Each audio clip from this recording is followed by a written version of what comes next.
ओम नमो आदेश. जय महाकाल.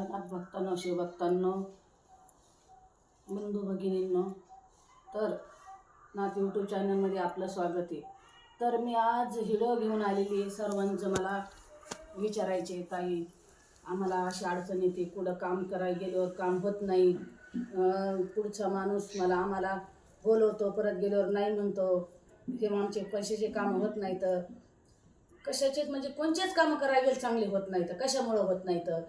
तर मग मी ह्यासाठी आज व्हिडिओ घेऊन आलेली आहे का ज्याला काम होत नाही तर ते आपले ग्रहदोष असतो. जे आपण म्हणतो आपल्याला काय शनीची 7.5 गावून आपलं काम बी नाही झालं, काय आपल्या मागं शनी, तसं काही नाही. शनी देवता हा सगळा लय मायाळू आहे आणि शनी देवासारखं शनीची सेवा केली तर शनी इतका पावतो का त्याचा विचार नाही. तर आपली ही कल्पना असते का शनीची 7.5 आपण पूजा केली तर आपल्याला शनी एकदम जवळ येतो, आपल्याला काही त्रास देत नाही. तर मी तुम्हाला एवढं सांगते, मला स्वतः अनुभव आहे, मी स्वतः अनुभव घेतलेला आहे आणि मी 2-3 जणांना अनुभव दिला, त्यांचा सिद्ध अनुभव झालेला आहे.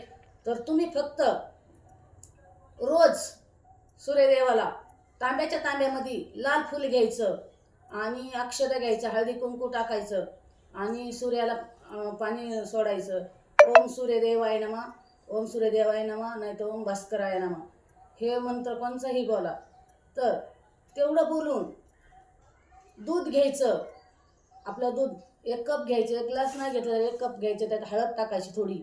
त्या हळदीमध्ये हळद आणि दूध घेऊन 5 मिनटं देवासमोर बसायचं. ओम बृहस्पते नमः, ओम बृहस्पते नमः, ओम बृहस्पते नमः हा मंत्र बोलायचा. दूध प्यायचं. दूध प्यायल्यानंतर शुक्रदेवाचा मंत्र बोलायचा. ओम शुक्रदेवाय नमः, ओम शुक्रदेवाय नमः. 2 टाइम जरी असा जप केला तर तुम्हाला गुरुग्रह बी आणि शुक्र हे दोन्ही एकमेकाला जोडलेले आहेत. शुक्र हे धनाचा ग्रह आहे आणि गुरुग्रह मजबूत असल्यानंतर आपले कोणते कामाचे अडथळे होणार नाहीत, काय नाही. आपल्याला हे दोन्ही ग्रह एकदम जवळ एकमेकाचे येतात, चिकटलेले. त्यांना दोन्ही देवाची पूजा, दोन्ही ग्रहाची पूजा केली तर आपल्याला कुठलाच अडथळा येणार नाही. आणि हे दुसरा उपाय आहे जे आपल्या म्हणतात काम. तर हनुमान मंदिरात जायचं. हनुमान मंदिरात जाऊन हनुमंताला मोहरीचा दिवा लावायचा आणि काळे तीळ व्हायचे, उडीद व्हायचे आणि संग आपल्याला मिरे न्यायचे, काळे मिरे न्यायचे. तर ते काळे मिरे हनुमंताच्या चरणापाशी ठेवायचे. हनुमंताला आपली सांगायचं, हनुमंतराया ही आमची 7.5 दूर कर, कुठं गेलं तर आमचं काम होत नाही, तर ते काम होत नाही तर काही अडथळे येत असले तर तू दूर कर. शनीला बी शनीची प्रार्थना करायची आणि घरी यायचं आणि शनिदेवाचा मंत्र जपायचा. काळे मिरे असे कागदात समोर ठेवायचे, एखाद्या प्लेटीत ठेवायचे.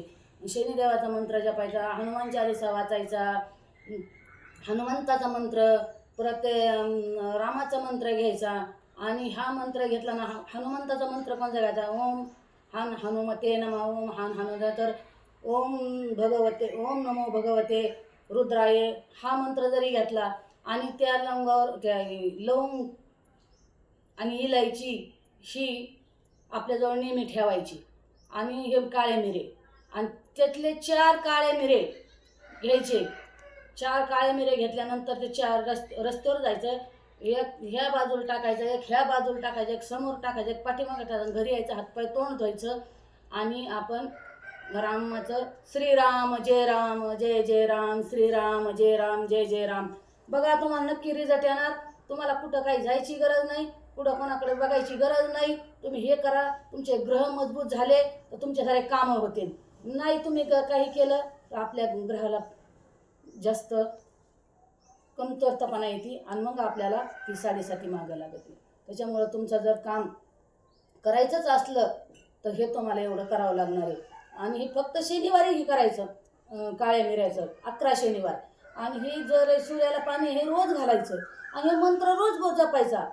आणि संध्याकाळी बी किती कंटाळा आला तरी बी हातपाय तोंड धुवायचे आणि ओम बृहस्पते नमः, ओम बृहस्पते नमः हा मंत्र जपायचा. ओम शुक्रदेवाय नमः, ओम शनीश्वराय नमः, ओम शनी हे कंटिन्यू चालू राहून द्या. तुम्हाला कोणी बी किती बी डाव रचून द्या, याचं वाईट व्हावा वाटोळ व्हावा तरी होणार नाही. अवधूत चिंतन श्री गुरुदेव दत्त. शेअर करा, सबस्क्राईब करा, लाईक करा. तर तुम्हाला हे सबस्क्राईब केलं ना तर पुढचे व्हिडिओ तुम्हाला पाहायला भेटतील. आणि काय तुमची इच्छा असेल मला व्हॉट्सअपला मेसेज करून सांगायचं, मी तुम्हाला त्याचं उत्तर देईन.